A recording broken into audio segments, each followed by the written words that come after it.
Okay. And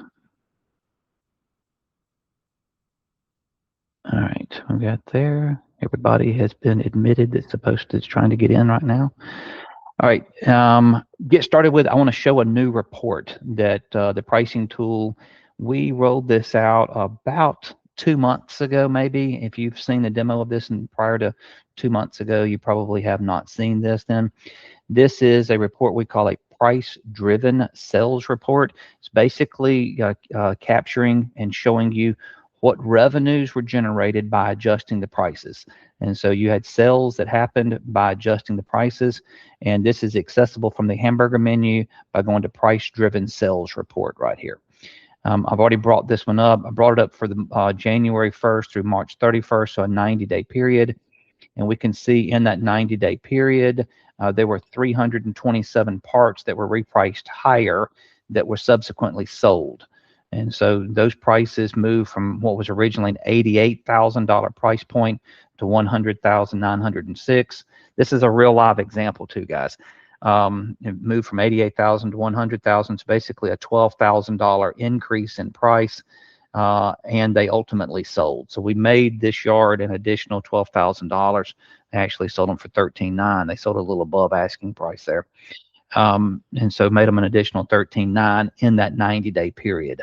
And so this product more than paid for itself, probably tenfold over for this guy here.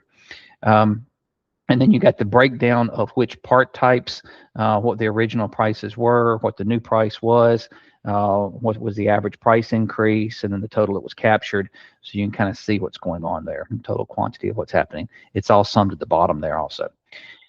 Next, on the same report, we have an instance where we actually decrease prices. When we decrease a price on a part, typically it's an older part. And this is giving a prime example here that 661 parts were repriced lower and subsequently sold. And those parts resulted in $335,000 worth of revenue. But here's the kicker. These parts were 140 days old on average and then sold within 22 days after being adjusted. And so 140 days in stock, and then they sold within 22 days after being adjusted. When you're a new user, it's real common to see this report show something like 500 days old and then sold within 10 days after adjusting. And so a real radical, basically getting rid of that stale stock, because a lot of times when we help somebody turn on the pricing tool, we're going to say turn on some discounts associated to age and then let that stuff discount down to try to get it to sell. And so these two reports are actually accessible from a single drop down up here, price-driven sales report. And this is very impactful for you to understand exactly what revenue can be attributed directly to the pricing tool, adjusting the prices upward and downwardly. If you've got any questions, I guess just type them out in the bottom right corner. Is like a little chat dialogue type deal that you can click on that and just type a question in. Or if you want to unmute and just ask a question, feel free to do that also. Going to the next report, next option is this upcharge setting. This is a new feature also, where some guys are wanting the either wholesale, retail, or e-commerce price to actually have a higher price point on it. And so you can say, hey, for my engines, I want the e-commerce price to be $0 upcharge. I want the engine wholesale price to be $15 higher. I want the retail price to be $50 higher. What we've seen some guys do is this is mostly related around Powerlink users. So because Pinnacle does not have e-commerce or retail, they just have a screen price that we treat as wholesale. But I've seen some guys want to start putting some freight associated in the retail column, and this is ideal for that. You could take and add a bunch of part types here. Say you wanted to add a part type of a power steering pump or something. You add that and say, hey, I want the retail price on the power steering pump to be higher. So you could say retail price, I want it to be $35 higher to cover that particular freight or whatever it may be that you're trying to update that price to cover freight, shipping, handling, whatever it may be, and remove that right there. So upcharge can be done now by part type and can affect any of the 3 price points inside Powerlink. That'd be e-commerce, wholesale, or retail. The prices change report, that report has not changed. It's still the same. It is a report showing you every price change that's happened. You can go back for a significant period of time. I think it's like 180 days. You can bring this report up and see it. The kicker with this report is the range here has to be a 2-week range. We found that if we let it be more than 2 weeks, then the report gets too long to download for some really big power users. And just to limit it, we put just a 2-week limitation on there.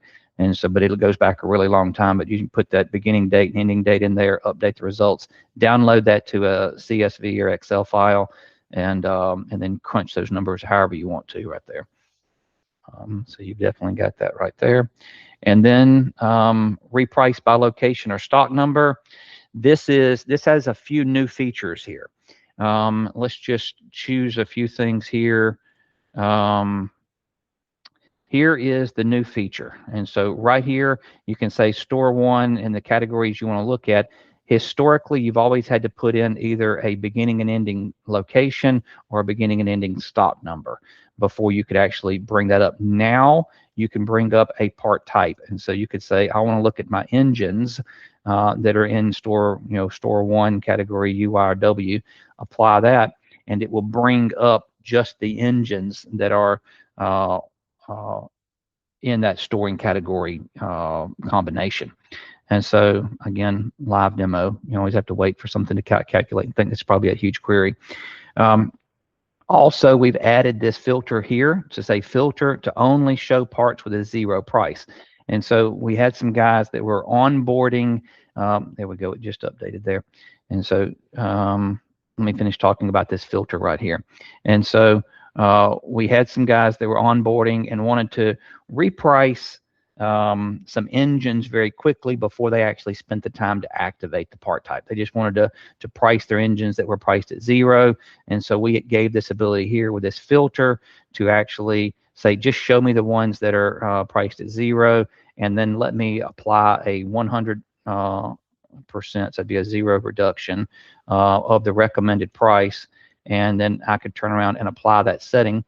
And then we could create prices for parts that were not priced prior to the part type being activated.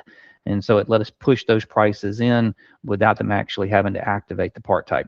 Now, the kicker here, using this feature here, again, this whole feature was created for the purpose of reducing prices on parts before you crush the hulk of the car, is what it was created for. And so keep in mind that when you do push prices in this way, this is not the same as activating a part type.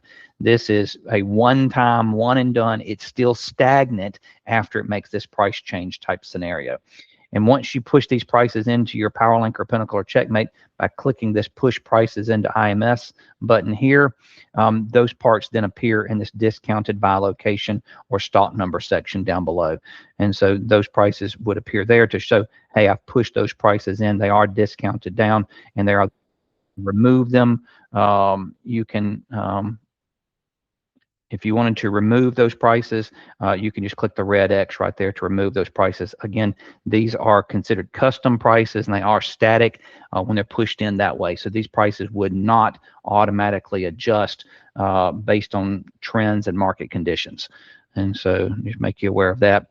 Also, just a real quick, let me just come back out and come back in to kind of show this report one more time. I just want to show this to you, how this is intended to work. If you're going to be crushing a row of cars, let's say I'm going to be crushing row G3, and I want to reduce prices on everything in G3. This is what this tool was created for. This window was created for reducing prices on parts that you're planning to crush. And so again, this is about 500 or 600 parts in this example. It takes a second to pull this up. Again, live demo. You're always kind of at the mercy of a little bug that might pop up or something. There we go. And so yeah, we got 400 parts there on G3. And so let's say that we decided we want to adjust the price downward by 30% from the current price. You can see that the current price is $133 and the new custom price is now $93. That 30% reduction is coming in right there. You could reduce off of the recommended price also. So you could say, let's adjust off of the recommended price, and now the 67 becomes 46. These prices push in without the pennies on the end too. And so but that would push in there. And if you like that reduction, you then can click the button here to push prices into your Powerlink or Pinnacle. Something I've always hated to do, though, is to crush a car that's got the last one of something on it. So we gave you the ability to sort by lookups, hit it 2 times, quantity on hand 1 time. And now you can see I've got a quantity on hand of 1, lookups of 19, sales of 5. I do not want to crush this hood. I want to save this hood. And so we have the ability, let me expand this just so you can see it. Parts to relocate. It's probably got a few parts on here because this, again, is a live system. And yep, so we've got a few parts here. I got 11 parts here. So let's say I've decided that I want to save this hood. I don't want to crush the hood. I don't want to reduce the price of it. It's the only one I've got, 19 lookups, 5 of them. I'll throw that thing in the warehouse. I'll hit the red X on it right there, and I'll save this fender. Also, just for grins, I'll come down here, and now we can see on page 2, there is the hood and the fender. Well, there's the fender, the hood's on the first page. So we actually now can create a PDF report of parts I want to pull out of the yard. And so now I've got a PDF I've just created here, and this is everything I want to pull out of the yard and not crush. And so I could then print this report out and actually save those parts. And so I'll remove that one. It was a Ford Fusion, and there's the hood right there on the Ford Fusion. Remove it. And so that is one way to use the feature here. Another way would be, let's say that the transmission warehouse guy comes to you and says, hey, the transmission rack is full. I need to know which transmissions to pull off the shelf. Again, you bring up the store, the category, you put in the location range for what rack is full. You sort by quantity on hand. You subsort by lookups. And now you can say, hey, I've got 12 of these in stock with 0 lookups and 0 sales. And then if this was the entire rack of transmissions, you would have all 12 of those grouped together, all side by side with the same interchange number. And you could choose which ones you may want to core, scrap, or get rid of, and use the same method of clicking the red X to build a list that you could print out down here of the parts to relocate. And so this would help you purge something off the rack to free up space, identifying stuff that you're overstocked on with no lookups or sales history. So another little neat feature, a lot of people don't understand how it works with the pricing tool, but it is there too. And now we will go to the primary preview page. This is where you're going to spend the vast majority of your time right here, where you would adjust the settings for each part type here and activate part types to allow those prices to flow into your Powerlink, Pinnacle, or Checkmate system. And there are 4 sections here. The actual preview, where you're going to preview what's going to be pushed into your system. There are custom prices here where you have manually overridden what the system is suggesting. And then there is the excluded parts section where you've manually excluded parts from being repriced because they may not fit the criteria that you're looking for. And then you've got the activated part types. So there is the custom prices. The excluded parts will show up here, and then we've got the activated part types. I'll show it to you in a second. So you can control, if you want to manually override a price with a custom price, you can control that. If you want to exclude a part from being priced, you can exclude them. And then if you want to just allow them to be repriced, you would activate that part type. And I'm going to, these are all the activated part types here and all the settings associated with how you want that part type to be priced. A part type that has been activated will automatically be updated inside your Powerlink, Pinnacle, or Checkmate for the price on a routine basis. And that routine basis is an adjustable configuration that can be done daily, weekly, monthly, or quarterly. And so if you want the price to update once, every 24 hours, once every 7 days, once a month, or once a quarter, you can control that. And that is a setting that you can control. I'm not even going to show the settings page today because it chases a rabbit and it gets deep because there's a lot of settings to control how the thing works. but you can control how frequently they push in. And then these part types, because they are activated, will be adjusted at that interval. So let's say you have it set up to reprice weekly, and once every 7 days, each part has the potential to be adjusted in price. That does not mean that it will be adjusted. That just means it has the potential that if the conditions have changed, the sales history, the locate results, quantity on hand and sales ratios have changed, then it could change that price if it sees that there is a need to do that. So let's touch on excluded parts. And so this list here is a list of parts that have been manually excluded from being repriced. And you can even see, though, the recommendation and the current price are somewhat close on some of these. Some of them are a little off. But you'll end up finding somebody will manually exclude something like, 140 days ago, these parts were excluded, but the recommendation is, still right in line with where they're priced at. And so it's there. I normally tell people do not manually exclude a part, because unless it's obviously like a set of tires and wheels or an engine and transmission pull-out package or something to that effect, aftermarket wheels would be the only time I really want to exclude something. Otherwise, we need to kind of tweak a setting to give the correct price point for you. Another tidbit, excluded parts are completely static. That current price has been held for 132 days, 138 days, whatever it may be. That price is completely static right there. We're not adjusting it at all because you have said, I want to control that manually. So, we treat that and we respect that. When it's an excluded part, we do not touch that part.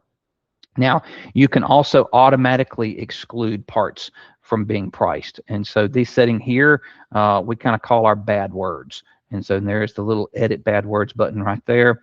And this is our bad words. And like, Chad, what is a bad word? Well, if one of these words exists on your description of your part, then we will not reprice that part. And so, like, a good example here, it's tiny print for me to highlight it right here, but I think it says ballast only on several of them. There, and highlight this a little bit bigger right here. Ballast only. We've got every spelling of ballast only we could come up with. And so you do not want to reprice a headlight that says ballast only. We all know that. And so you can add those words in right there. And so these parts that contain these words in their description will be automatically excluded. And you're in full control of this list by clicking edit bad words right here.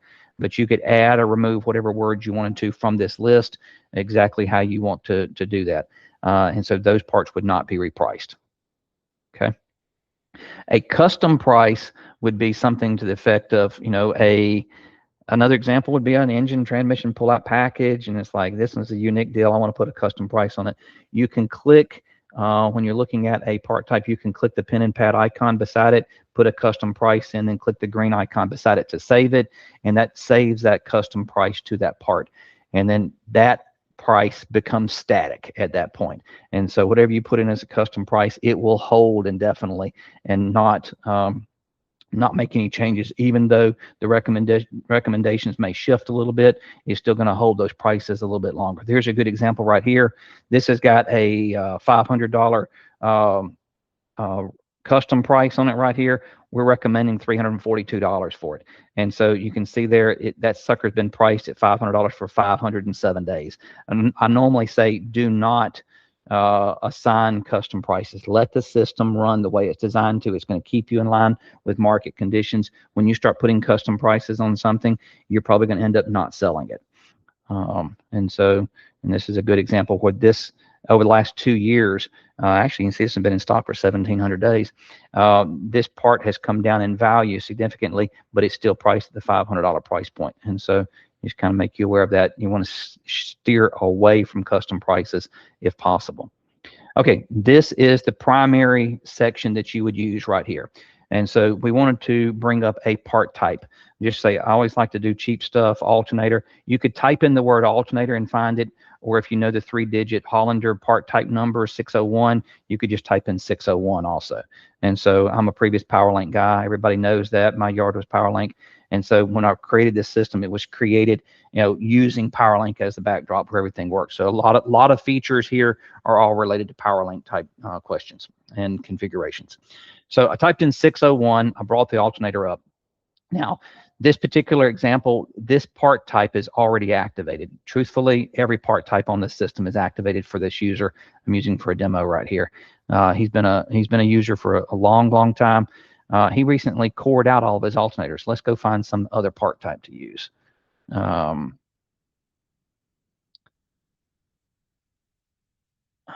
let's bring up lower control arms.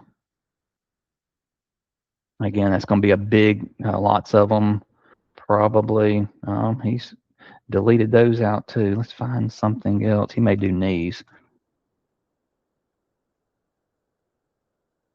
I like to find something with a high quantity on hand just to kind of show you how it works and what's happening there. There we go. We got a bunch of these. So 624 knee assemblies.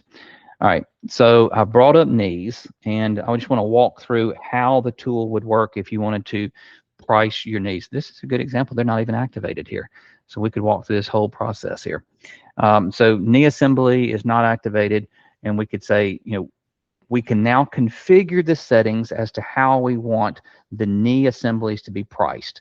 Do we want knee assemblies to adjust price based on mileage? It's a simple yes or no answer. Now, if we answered yes, the system is going to refer back to a table on the settings page that says, how much would you like to adjust prices based on mileage? And we do things just a touch differently than your typical 12,000 miles per calendar year of age and stuff like that. We really say, what does this exact interchange number, so this 510-2150L, what is this exact interchange number's average mileage around you? So we're running a locate to see what the average mileage is around you, and then we're comparing your part's mileage with that average. So we're saying, hey, your part's a little higher than average, your part's a little lower than average, and so this is kind of comparing for what's available in the region around you. Normally 100-mile radius. If you're in a rural area, sometimes it goes to a 200-mile radius just to get enough yards. But that ballpark there is 100 to 200 miles. And then we're saying, hey, I'm a little high or I'm a little low mileage. And then the settings allow you to configure if that price change is going to be positive or negative based on it being low mileage or high mileage accordingly. And you can control what percentage that fluctuates as to run that up or down. This can be turned on for any part type. And so typically you only see it turned on for major mechanicals, but occasionally I'll see it turned on for minor rotating mechanicals and suspension components. And so you could just simply flip that switch to turn on the adjust for mileage feature right there. Next, we've got two settings here: high sales volume markup and low sales volume discount.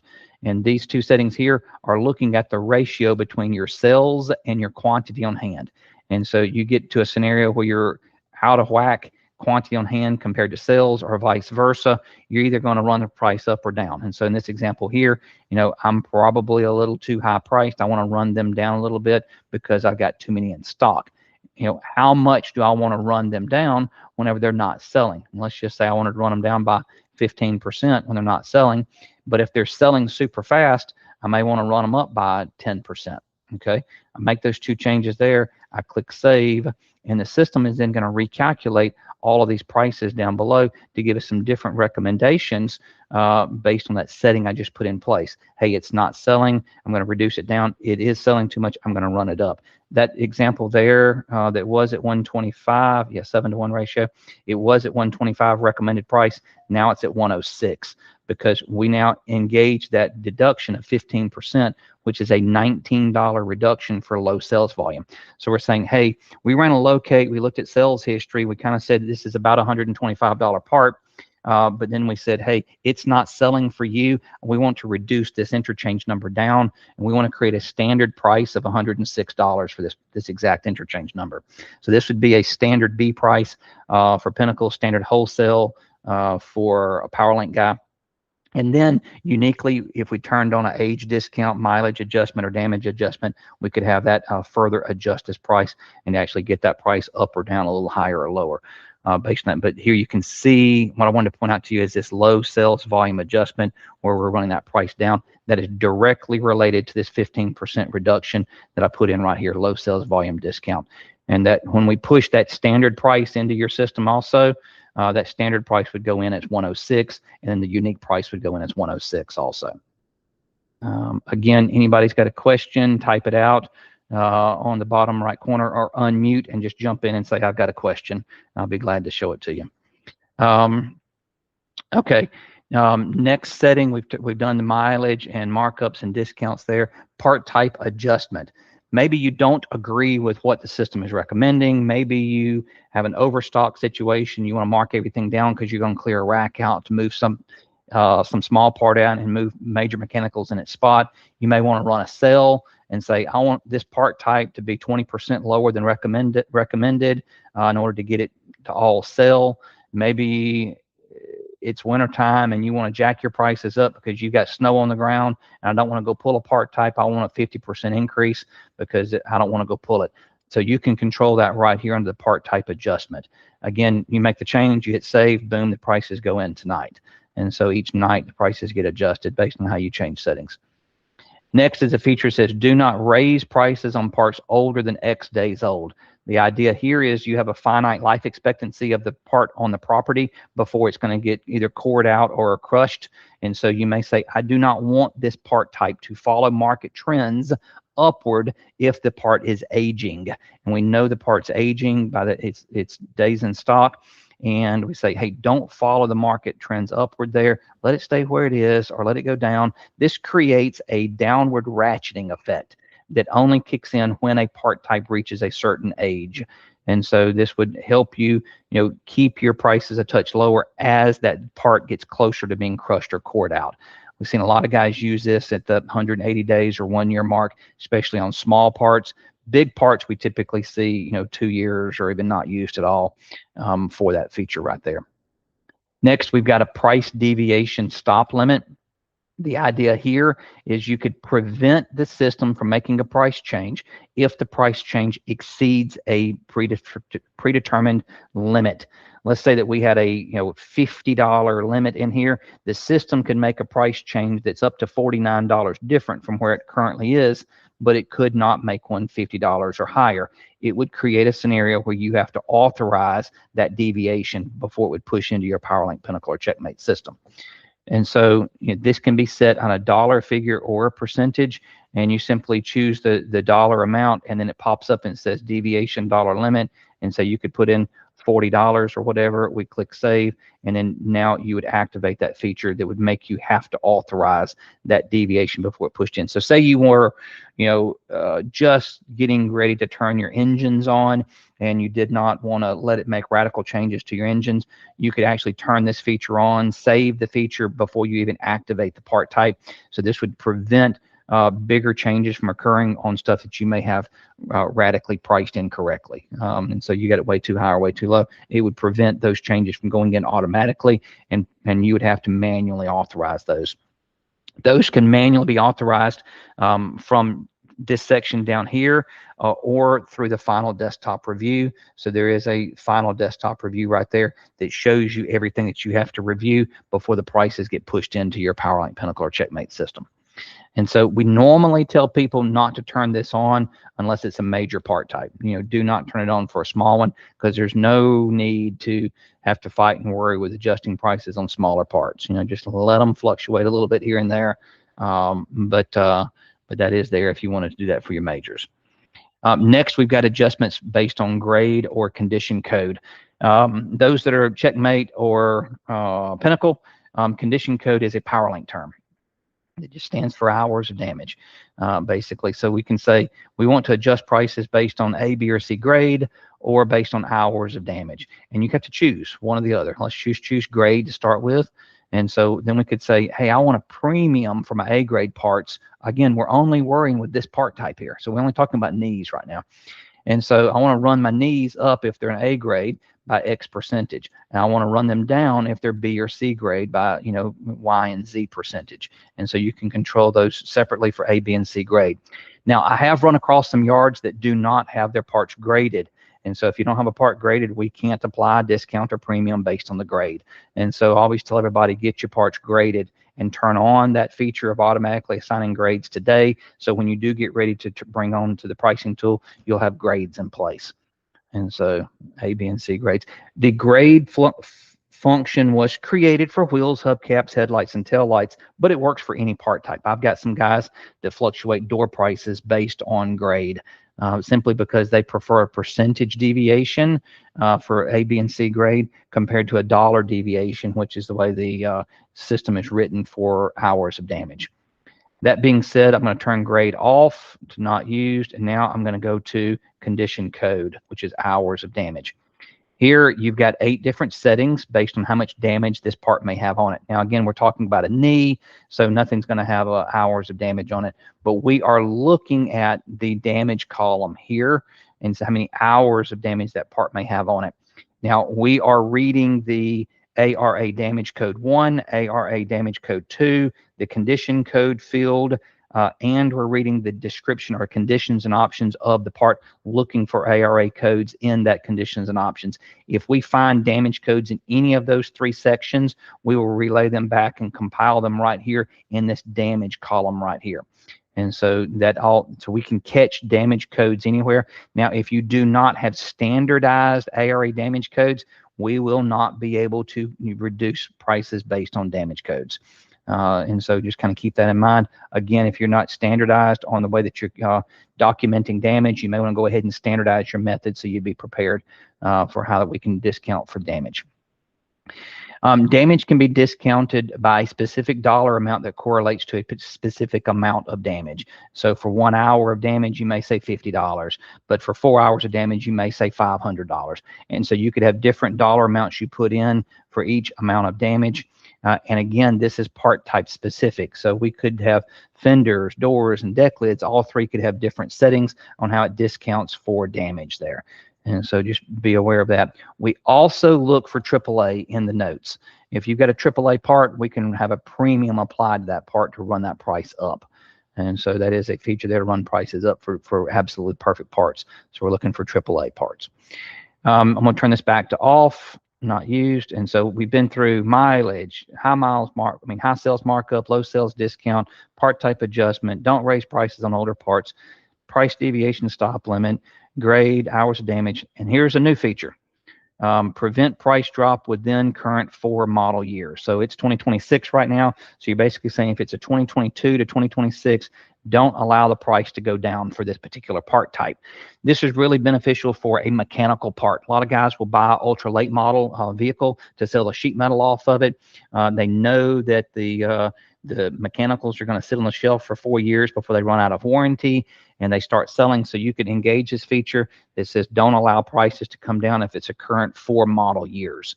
And so you can turn this on again by part type. So you could turn it on just for mechanical parts if you wanted to.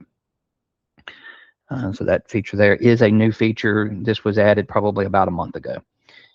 Next, we got age discounts. We call it days in stock. And so days in stock discounts can be applied as that part type ages. Again, we're talking about knees, but as that part type ages, 0 days old all the way to 2+ years old, basically, we could say, how do you want to discount that part to accommodate, that age and try to get that part to sell? And we can do that separately for U, W, S, and Y categories.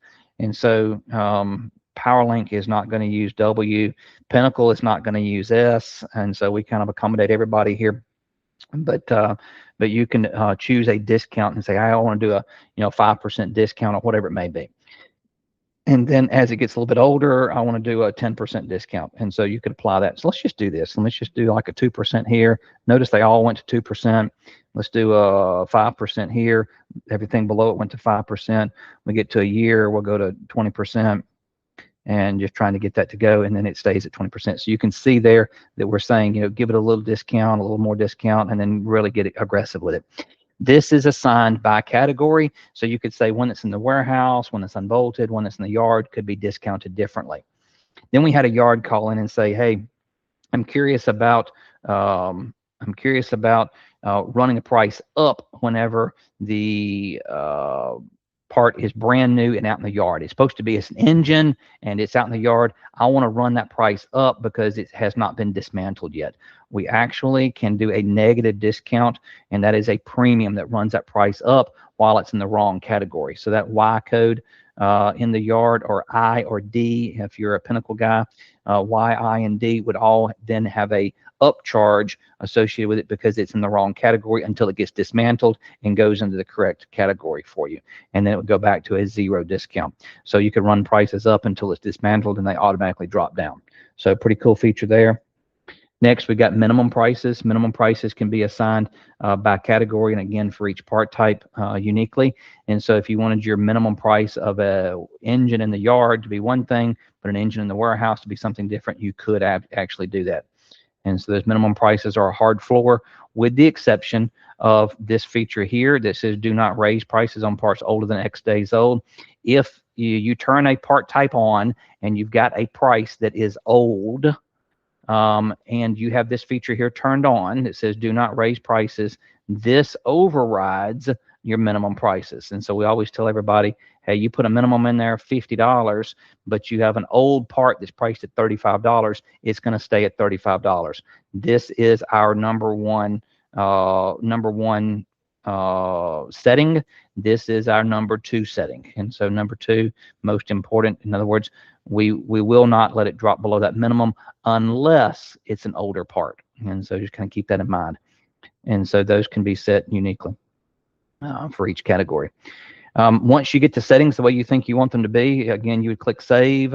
It displays what the recommendations are for you here. You would review the recommendations simply by sorting and saying, hey, oh, hell yeah, 600 days old, price at $275, needs to go to $100. Absolutely, I agree with that. And so you review the biggest price drops here, the biggest markups here that may be going on, where you may have some stuff priced wrong. And then you just say, yep, looks good. And then you would hit activate, and it would say, are you sure you want to activate? And you'd say yes, and then it would push those prices into your Powerlink or Pinnacle that night. We push prices in during non-working hours. It's a configurable time that whenever your system is not being used, we just slow the system down a little bit when we're pushing so much data in. So we typically like to do it during non-working hours at night, typically between midnight and 6 a.m., but we can do it around whatever time that we need to. Prices get pushed in automatically on any part type that's activated, and they perpetually just get adjusted as needed to keep them in queue with what's going on. Let me point something out to you too. This standard price here, $246, that's based on sales history and locate results. And say, hey, you've sold one in the past for $475, then sold 2 kind of recently. Down here for around $200. And so we're looking at sales history, we're looking at locate results to see what others are asking around you to come up with that standard price, basically. And if you've got more sales history, we rely more on your sales history. If you don't have any sales history, we rely more on locate results. And so it's automatically swapping between sales history and locate results based on the quantity for that exact interchange number that's been sold in the past X days. X can be 90 days, 180 days, or 365 days. It's a configurable setting as to how much history we're looking at to determine what that next part price should be. Let's look at this Honda here. Sold for 300, sold for 125-ish. And so you can see that there. Let's look at another interchange number. I'm trying to find some. There's one sold for 250, 275, 250, 250. So you can kind of see that, how that sales history is hovering around 250. And we're recommending that one be around 240. It's currently at 225. And so because he's got some sales history and probably some locate results that supports that 240 price point. Again, a different one. There's one right there that has been trending, dropped down to about $100. Now it's turned the curve and coming back up just a little bit.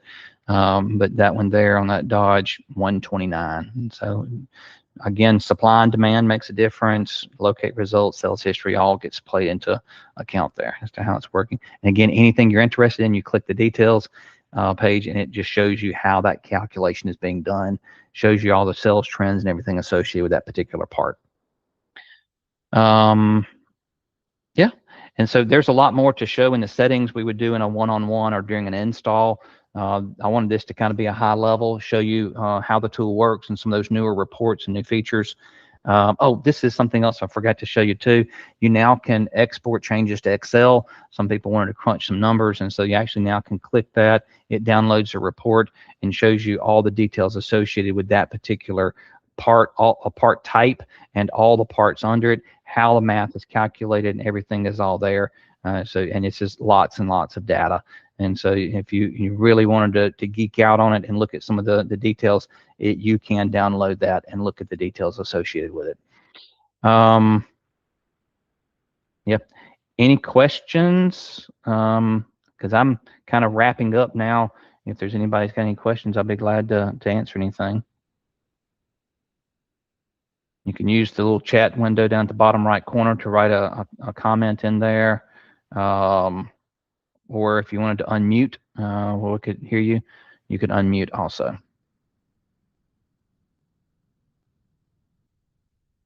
Nobody? Okay. I will tell you that if you need a one-on-one demo or have some specific questions, shoot me an email, chat@einstein.tools. I'll be glad to do a one-on-one with you. If you're interested in any of our other products, like our new AI bidding tool, AI inventory tool, shoot me an email. I'll be glad to show those to you one-on-one. But I also have a demo just like this scheduled for tomorrow at 3 o'clock Eastern to show those tools tomorrow. And so you could look for that email to come out tomorrow and jump on that call. And I'll be glad to show those to you. But those tools are designed to help you produce salvage bids for cars and quickly sort and identify, filter out which vehicles are the most profitable for you. Projected profit, projected break-even days, projected sell-through rate is all calculated for you and ranked accordingly on that tool there. And so we'll be doing a demo of it tomorrow. But reach out if you need anything from me. I'll be glad to help you. Otherwise, we will call it a day, and I appreciate you joining and being a part of today's demo.